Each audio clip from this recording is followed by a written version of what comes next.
Muito boa tarde. Do estádio para o estúdio está de regresso ao estúdio da Sinal TV, com a análise e o comentário de Sebastião Imaginário. Boa tarde, Sebastião. Bem-vindo uma vez mais ao estúdio da Sinal TV, desta vez em direto, para fazermos a análise e ouvir o teu comentário sobre esta deslocação do Desportivo de Chaves à Póvoa de Varzim. Uma vitória que parecia fácil, mas que não teve uma segunda parte apetecível para quem assistiu ao jogo de futebol. Boa tarde, Paulo. Boa tarde aos telespectadores, a quem estiver a ver em todo o mundo, certamente. Deixa-me dizer que, à partida, não seria um jogo extremamente fácil para o Desportivo de Chaves, porque ao longo dos muitos anos que acompanho o Chaves, eu só vi o Chaves ganhar na Póvoa de Varzim por uma única vez. Era um jogo extremamente importante, quer para o Varzim, que está a lutar pela fuga aos lugares de despromoção, quer pelo Desportivo de Chaves, ainda a alimentar a esperança, pelo menos, disputar o play-off de subida. Um jogo onde as duas equipas se apresentaram com os mesmos sistemas táticos, o 4-2-3-1, e com o Varzim a começar bastante bem a partida, que logo no primeiro lance do desafio, Lecinho a enviar a bola ao poste direito de Paulo Vítor, que nada poderia fazer. Esse lance poderia, de facto, galvanizar a equipa da casa e ser uma machadada na equipa do Desportivo de Chaves, mas não, o conjunto de Carlos Pinto manteve a ideia que tinha para este jogo e aos 6 minutos beneficiou de uma grande penalidade que Rocha desperdiçou, ou se quiseres, Rocha permitiu a defesa a Ricardo. Eu diria que foi uma grande defesa do antigo guarda-redes do Desportivo de Chaves. Este poderia ter sido também outro lance capital no desafio, porque psicologicamente o Chaves desperdiçava uma enorme oportunidade de se adiantar no marcador e não conseguia. Felizmente para o Chaves não sentiu este rude golpe, reagiu bem e acabaria por marcar aos 16 minutos um belo golo de Roberto, após um grande cruzamento da direita de João Correia que esteve em grande destaque.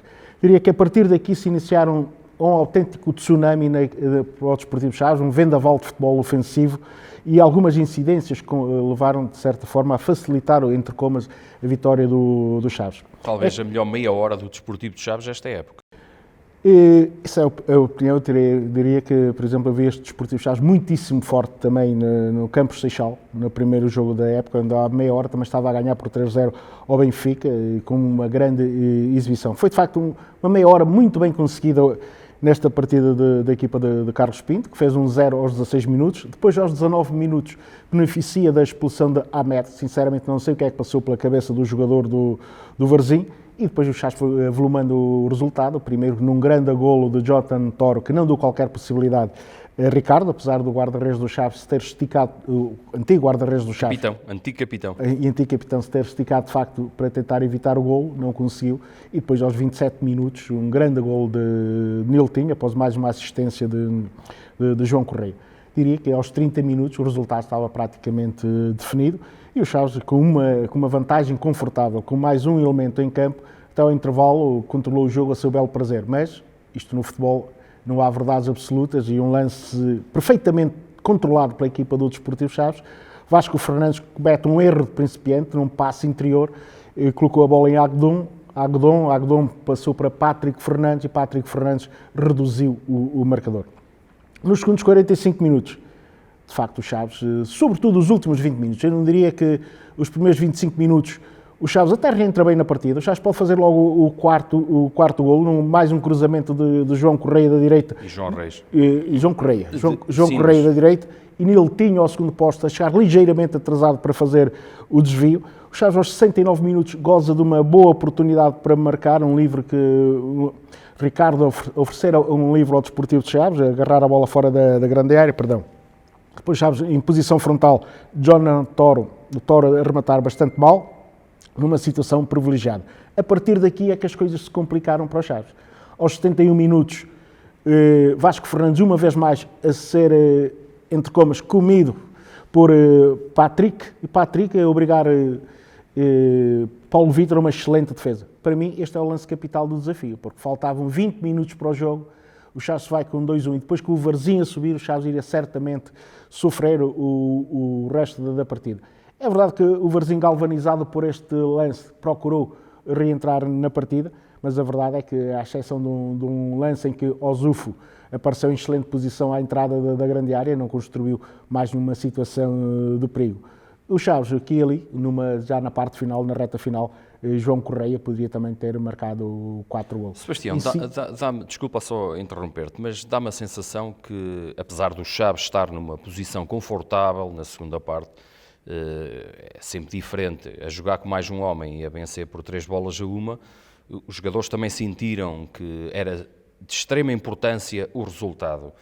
Mas não te pareceu? Aliás, o próprio treinador no final do jogo tem esse desabafo, que o Chaves foi demasiado apático na segunda parte, que jogou devagarinho e para o lado.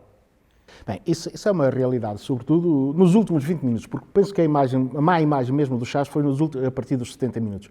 Porque até aos 70 minutos o Chaves teve o jogo controlado. É verdade que jogou a um ritmo baixo, baixou claramente a intensidade que tinha imposto na primeira parte. Também tinha o resultado a seu favor. Obviamente. E os jogadores, como tu disseste, e bem, os jogadores sentiam que este era um jogo extremamente importante. Até aos 70 minutos o Chaves teve o jogo perfeitamente controlado. A partir dos 70 minutos é que, de facto, o Chaves não conseguiu ter bola. E quando não se consegue ter bola é extremamente perigoso, porque o adversário galvanizado, com jogadores extremamente rápidos. E repara que, por exemplo, o António Barbosa meteu 2 torres na frente de ataque, meteu Tembé e Irobiso. Curiosamente, Tembé é um médio de características mais defensivas, foi jogar praticamente lado a lado com o Irobiso, claramente no futebol direto. O que é que ele procurou? Procurou, obviamente, marcar um golo, colocar o resultado tangencial e de forma que o Chaves tremesse. Felizmente para o Chaves o golo não aconteceu e o Chaves conseguiu segurar uma vitória que eu acho que é importante, até porque, tendo em conta a conjuntura dos resultados que se verificaram na jornada, foi um bom resultado. Coloca o Chaves novamente, digamos, com algumas aspirações, sobretudo ao play-off de acesso à Primeira Liga, porque pensando nos 2 primeiros lugares ainda há alguma distância, embora haja ainda toda uma segunda volta para disputar. Quem foi para ti o homem do jogo neste Desportivo de Chaves? Penso que é indiscutível, penso que é unânime, João Correia. Está nos cruzamentos e uma excelente exibição de João Correia. Sebastião, que análise fazes à equipa de arbitragem? Bem, penso que fez um trabalho seguro, bastante seguro, este militar, que curiosamente já tinha prejudicado os Chaves esta temporada. É bom que não nos esqueçamos que em Passos de Ferreira, na capital do móvel, no Vizela, Desportivo Chaves, não diria roubou, mas escamoteou o Desportivo Chaves de 2 grandes penalidades. Nesta partida teve 2 lances de análise difícil, que iremos analisar daqui a pouco, mas de resto da partida, tecnicamente não cometeu erros de maior, disciplinarmente poderia ter poupado um ou outro cartão, porque os jogadores foram extremamente corretos, mas acaba por fazer uma arbitragem segura. Muito bem, vamos passar para a análise individual aos jogadores do Desportivo de Chaves e começamos, claro está, pela baliza, onde esteve Paulo Vítor. Apanhou um grande susto logo no primeiro minuto, com a bola a bater no poste, depois teve uma tarde tranquila, teve que se aplicar aos 71 minutos, num lance que eu acho que é um lance marcante nesta partida, porque disse há pouco se o Varzim marca aí, iria reentrar no jogo e faltavam ainda 20 minutos.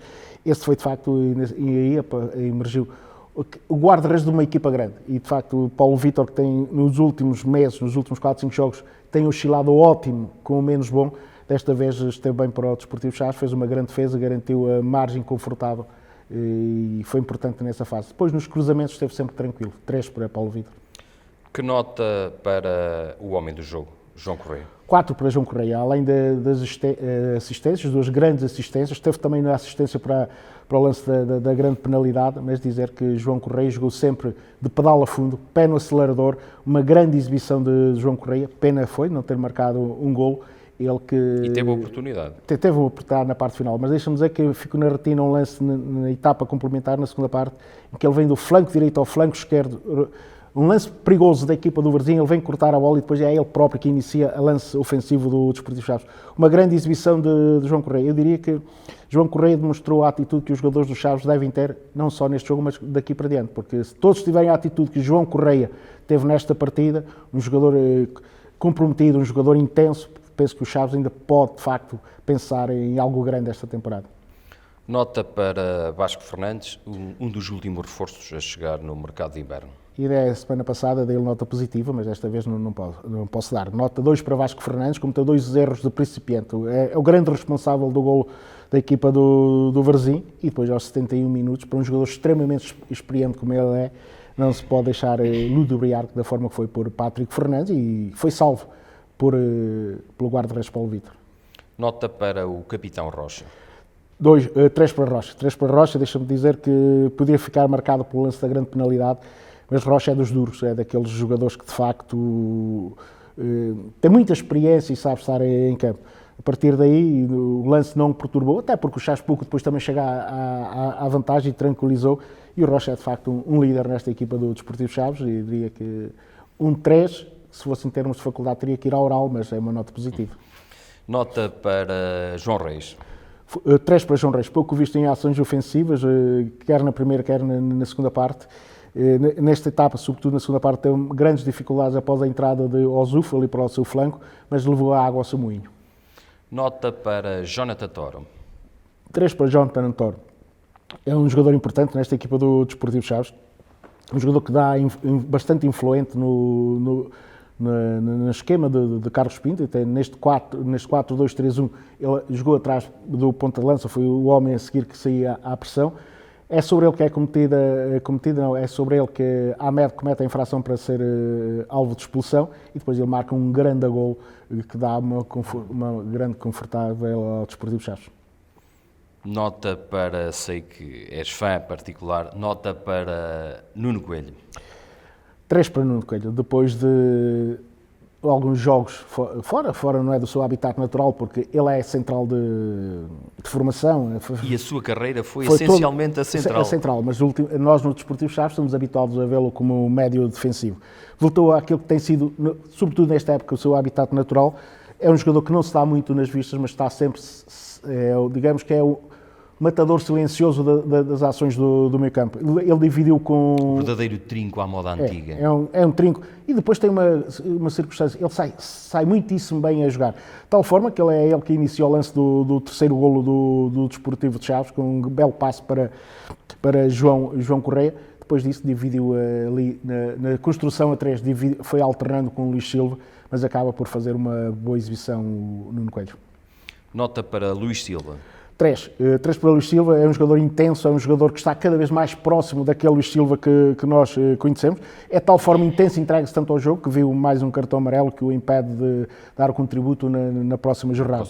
Depois fica na retina e chama a atenção para quem não viu as imagens, o passe sublime que ele faz para Jonathan Toro no lance do gol. Muito bem. Passamos para Niltinho. Também fez o gosto ao pé fez um grande gol, há que dizer. Teve a oportunidade de fazer... de cabeça, num voo espetacular. E depois, na segunda parte, teve a possibilidade de fazer o quarto gol, mas chegou ligeiramente atrasado. Ele procurou dar muita profundidade ao seu jogo e fez muitas daquelas diagonais. Penso que era a estratégia do Chaves para esse jogo, quer Niltinho, quer o Wellington, fazerem as diagonais para o interior, para aparecerem na zona do ponta de lança. Foi assim que ele fez um belíssimo gol, e depois também colaborou com o João Reis nas tarefas defensivas. Saiu numa altura em que me parece claramente que Niltinho nesta fase também ainda não tem... Estava esgotado já. Estava esgotado e a bateria ainda não está completamente carregada para os 90 minutos. O senhor que se segue é o Wellington. 3 para o Wellington, é um jogador que criou bastantes desequilíbrios, foi sempre para cima do adversário, nunca se escondeu do jogo, trabalhou muito para a equipa, formou uma boa dupla ali com João Reis, com João Correia na ala direita. Penso que falta-lhe um pouco o golo. Falta-lhe o golo o Wellington, porque teve uma boa situação na segunda parte, depois de ter fintado 3 ou 4 jogadores, mas está a rematar demasiado fraco. Diria que Carlos Pinto terá que pôr o Wellington a treinar muitas vezes o remate à baliza, porque os remates eles parecem de iniciado. Falta o ponta de lança, o Roberto. Para além de muito que trabalhou na frente de ataque, há que dizer que ninguém pode pedir mais ao ponta de lança.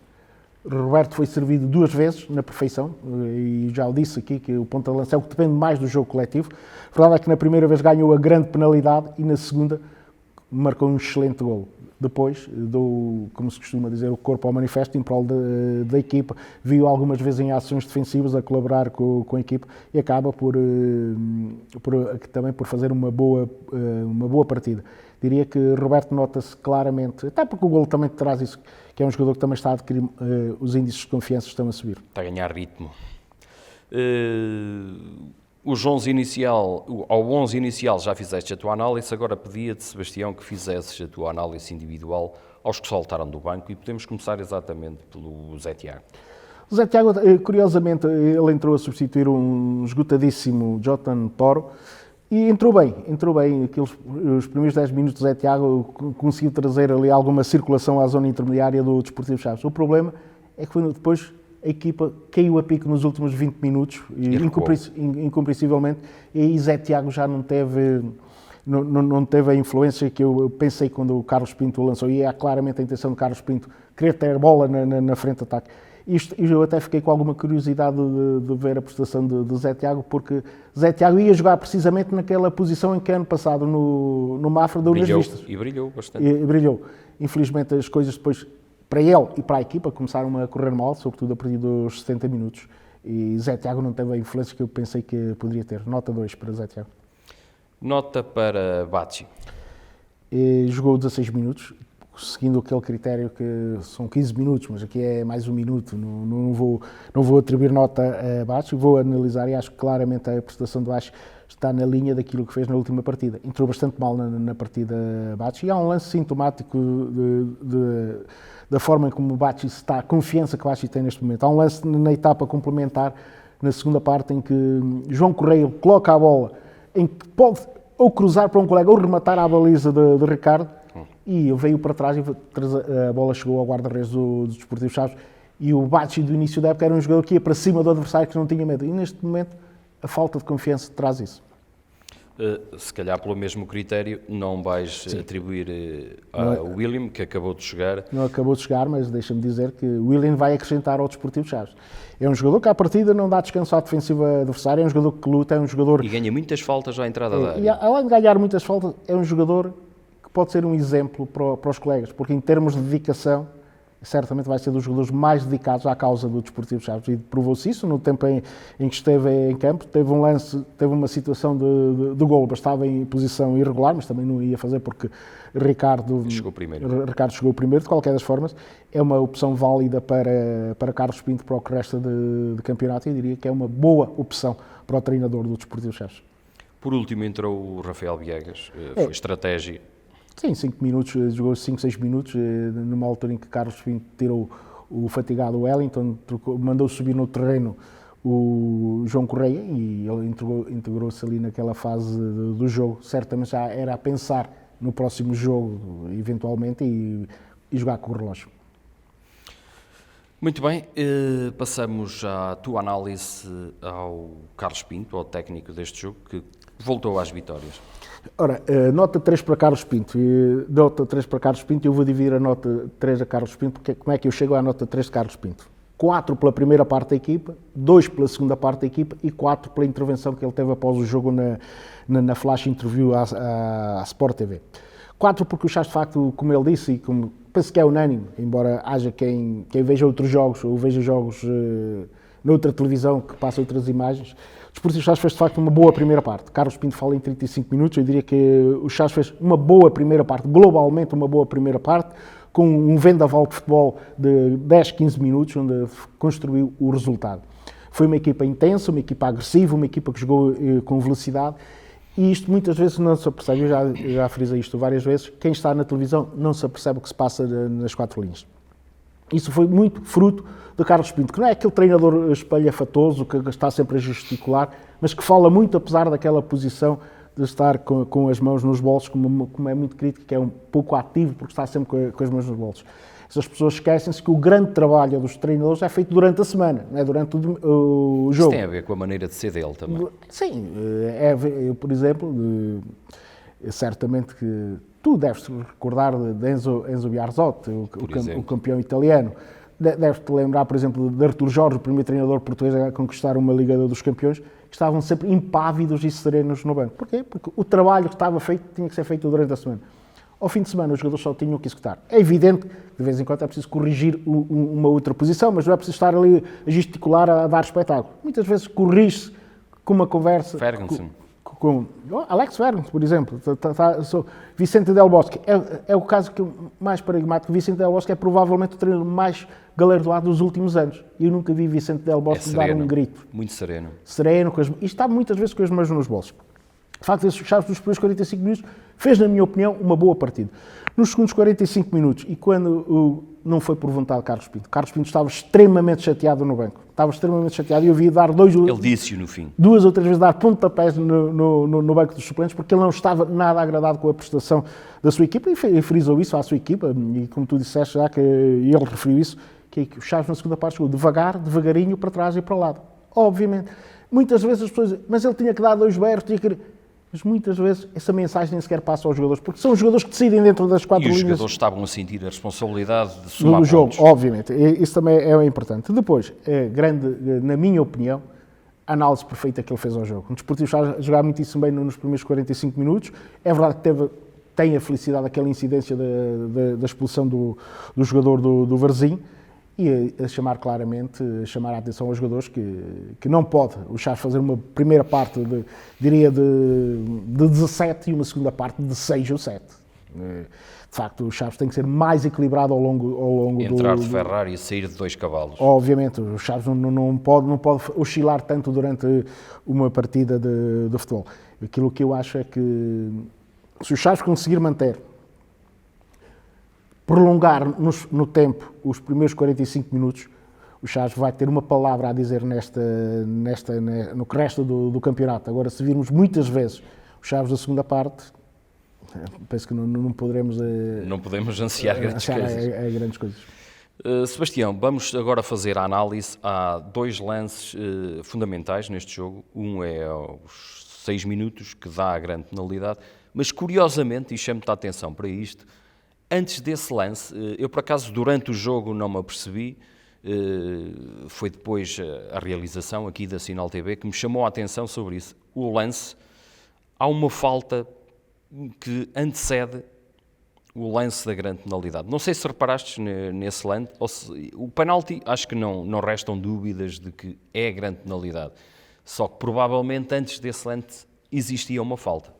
Sim, é extremamente difícil para o árbitro dentro das 4 linhas de analisar. É verdade que os jogadores do Varzim, sobretudo o lateral esquerdo, Cerveira, manifestou-se logo a intenção nesse lance, e vendo as imagens televisivas dá toda a sensação que há falta sobre o jogador falta de Toro sobre o jogador da equipa do Varzim na iniciação do lance. Depois, é verdade que depois a grande penalidade é indiscutível. Mas é um lance que aparentemente é precedido de uma infração de Jonathan Toro sobre um jogador da equipa do Varzim. Acabou por não ter grande influência no resultado, porque o Rocha acabou por falhar. O Ricardo defendeu. É a grande penalidade, mas sim, há uma infração no início do lance que vai levar à grande penalidade. O outro lance que te pedia para fazeres a tua análise é o da expulsão aos 19 minutos. Vermelho direto. Indiscutível. É indiscutível. Independentemente de ser na área, à saída da área do adversário. Se as pessoas repararem bem na imagem, vão ver que Ahmed simplesmente pontapeou o jogador do Desportivo Chaves. É uma agressão brutal. Ele se quer cortar a jogada, agarra pela camisola, vê o cartão amarelo. Ou pelo menos tenta disputar a bola. Agora, Ahmed não faz isso. Ahmed vai claramente às pernas do jogador do Desportivo Chaves, sem nenhuma intenção de jogar a bola. Está prescrita na lei, é infração, até podia até nem acertar no jogador do Chaves, mas tentar viabilizar logo ali o lance, era lance passível de cartão encarnado e depois ainda por cima nas barbas do árbitro. Sim, o árbitro está ali a 2, 3 metros, não tem outra alternativa. Aliás, foi perentória a decisão do árbitro Miguel Nogueira em ir logo buscar o cartão vermelho para dar. Então. Aliás, o próprio jogador não discutiu porque se deve ter apercebido da asneira que cometeu. Encaminhou-se diretamente para o balneário. Eu diria que nos lances capitais o Miguel Nogueira esteve bem, e é verdade que no lance da grande penalidade é grande penalidade, mas é um lance que é precedido de uma infração do jogador do Desportivo de Chaves. Muito bem, Sebastião, está feita a análise a esta deslocação dos valentes transmontanos ao reduto do Varzim. Peço-te já agora que faças uma antevisão ao próximo jogo do Desportivo de Chaves. Um jogo extremamente difícil. Eu estive ontem a ver o Benfica Casa Pia. O Benfica é uma equipa formada por jovens, bons jogadores, bons executantes. Parece-me uma equipa diferente daquela que o Desportivo de Chaves defrontou na primeira volta, até porque não tem, nesta altura, não tem, por exemplo, espero bem que não tenha na próxima jornada Gonçalo Ramos dentro da sua estrutura, mas está reforçada com o guarda-redes Sevilar, e Sevilar ontem foi importantíssimo para o Benfica garantir os 3 pontos com o Casa Pia. tem os Tiagos, dois excelentes jogadores, quer o Tiago Araújo, quer o Tiago Antas, de dois jogadores que marcam a diferença nesta equipa do Benfica. Tem o Vukovic, um jogador muito bom, muito interessante na zona intermediária, e é uma equipa de facto que tem bons executantes. Tem o David Tavares, agora um jogador que esteve na primeira parte da época emprestado ao Moreirense e que regressou agora ao Benfica. Vai ser um jogo que vai exigir o máximo do Desportivo de Chaves e que, na minha opinião, o Chaves poderá vencer de uma forma tranquila, não, porque não há jogos fáceis nesta Liga SABSEG, mas é um jogo em que o Chaves, há que assumir, o Chaves é favorito para este confronto, mas tem que comprovar o favoritismo. E tem de o provar. Dentro das 4 linhas. Agora, de uma coisa eu tenho a certeza, se virmos o Chaves intenso, agressivo, concentrado, o Chaves dos primeiros 45 minutos na Póvoa de Varzim, a vitória estará mais perto para o conjunto de Carlos Pinto.